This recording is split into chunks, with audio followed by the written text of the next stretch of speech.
안녕하십니까. 2023년 구역공과 하나님 나라의 증인들 절기예배, 오늘은 성탄절 큰 기쁨의 좋은 소식이라는 제목으로 함께 말씀을 살펴보길 원합니다. 본문 말씀은 누가복음 2장 8절에서 14절까지 말씀입니다. 첫 번째 주제는 우리를 위한 구원자 예수 그리스도입니다. 많은 사람들이 예수님을 선지자나 교사, 정치적인 혁명가로 생각하지만 성경은 또 예수님 자신도 하나님께서도 친히 말씀하여 주시기를 예수님은 십자가에서 죽으심으로 우리를 죄에서 건지신 구원자입니다.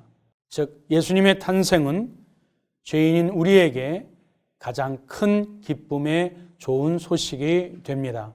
두 번째 주제, 하나님과 우리를 화목하게 하신 예수 그리스도입니다. 타락한 인간은 죄를 짓고 하나님과 원수가 됩니다. 왜냐하면 하나님은 절대 선이시고 절대 의가 되시기에, 절대 거룩이 되시기에 죄가 하나도 없으신 분이십니다. 그러나 아담과 하와의 죄로 말미암아 죄로 얼룩지고 오염된 인간이 하나님께 나아갈 수 없습니다.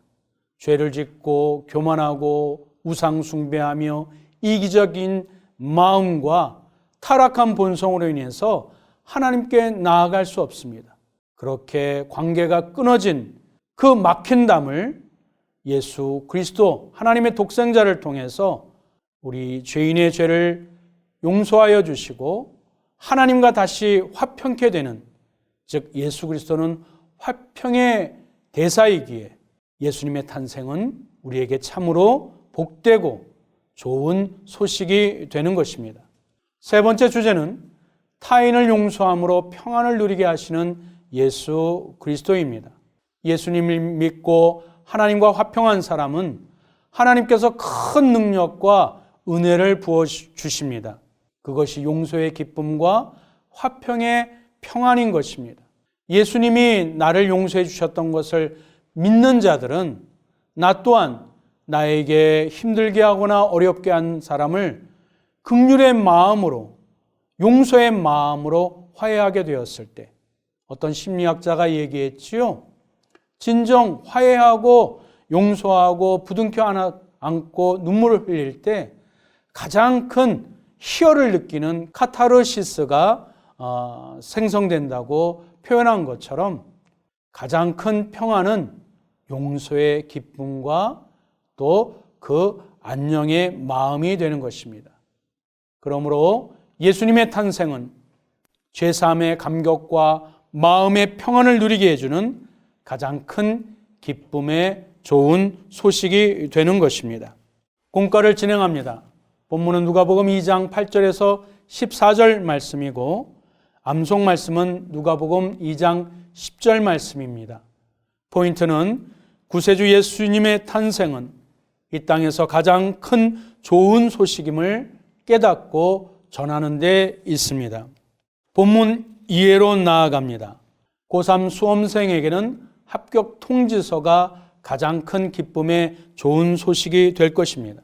불치병 환자에게는 완치가 된다는 그 약이 개발됐다는 것이 가장 큰 기쁨의 좋은 소식이 될 것입니다. 성경은 구약을 통해서 이 땅에서 가장 큰 기쁨의 좋은 소식을 예언해 주었는데 그것은 바로 예수 그리스도의 탄생인 것입니다. 이 가장 큰 기쁨의 소식을 믿음으로 깨어있는 자에게만 들리는 구원의 소리이기에 그것을 깨닫고 누리고 또 동방박사처럼 이 땅에 구원자로 오신 예수님의 탄생의 복된 소식을 널리 사랑하는 지인들과 주변에 있는 사람들에게 전해야 될 줄 압니다. 이제 본문 속으로 들어갑니다. 첫 번째 질문입니다. 그 밤에 주의 영광이 비칠 때 목자들은 어떤 반응을 보였습니까? 크게 무서워했습니다. 주님의 영광이 비쳤는데 왜 사람들은 크게 무서워했을까요? 타락의 결과이기 때문에 그렇습니다. 빛이 비춰지면 어둠은 물러가는 속성과 마찬가지입니다. 하나님과 원수된 증상이 두려워하고 불안해하고 염려해하고 회피하는 증상을 보이게 됩니다. 그러나 이런 관계 회복을 위해서 하나님의 독생자 예수 그리스도를 이 땅에 인간의 몸으로 태어나게 하십니다. 그리고 주의 영광은 하나님과 인간이 예수 그리스도를 통해서 화목해 되는 구원을 얻게 될 때 이것이 진정 하나님의 영광이 되는 것입니다. 두 번째 질문입니다. 강보의 누인 아기가 구세주의 표적이라고 말씀하신 이유는 무엇입니까? 성경의 예언대로 베들레헴에서 그리스도가 탄생한 것을 말합니다. 성경은 구약을 통해 이 땅에서 가장 큰 기쁨의 좋은 소식을 예언해 주었습니다. 이 가장 큰 기쁨의 소식은 믿음으로 깨어난 자에게 들려질 수 있으며 또 그것을 마음에 두고 하나님의 말씀이 우리의 삶 가운데 실천되어지고 이루어졌음을 영적으로 깨어서 항상 진리와 은혜의 말씀을 깨달아야 될 줄 압니다. 세 번째 질문입니다. 지극히 높은 곳에서는 영광이요 땅에서는 평화라라는 말씀은 우리에게 어떤 의미로 해석될 수 있겠습니까? 평화의 왕이신 예수님의 탄생이 하늘에는 영광이 되고 성도에게는 하나님과 화평케 하는 평화가 됩니다. 하나님과 인간 사이에 막힌 담을 어시는 예수의 탄생을 하늘의 천군 천사가 소리 높여 찬양합니다.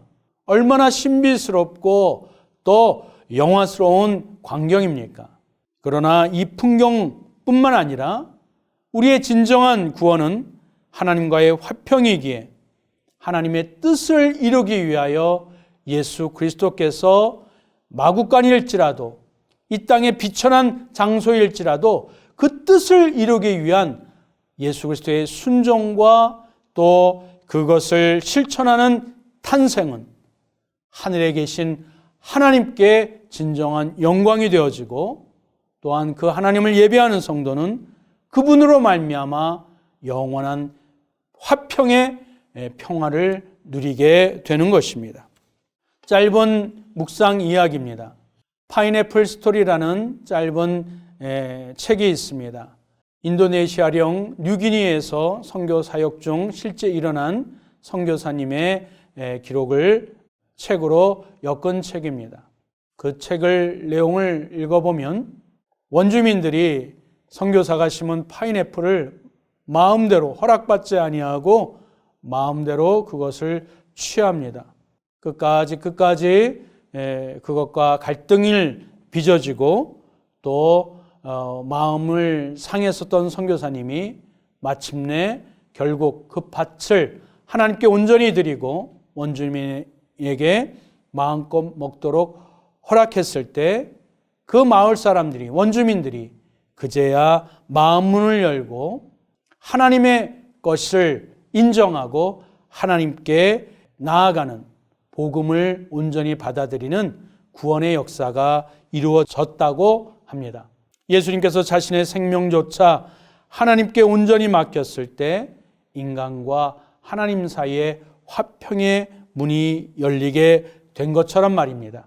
내 삶의 모든 영역에서 하나님을 인정하고 순종할 때 주의 영혼을 하나님께로 인도하는 주님의 도구, 거룩한 성탄절이 되시길 간절히 소망합니다. 이제 마무리하겠습니다. 예수님은 나에게 어떠한 분이신지 함께 나누어 보고 예수님으로 인해 충분히 기뻐하고 즐거워하며 더욱 사랑하는 자가 되게 하소서. 작은 성탄 선물과 축하 카드를 준비하여 이웃에게 전함으로 말미암아 성탄절이 예수님의 탄생이 이 땅 가운데 가장 기쁘고 좋은 소식임을 증거하는 우리 모두가 되기를 간절히 소망합니다. 끝까지 함께 해주셔서 감사합니다.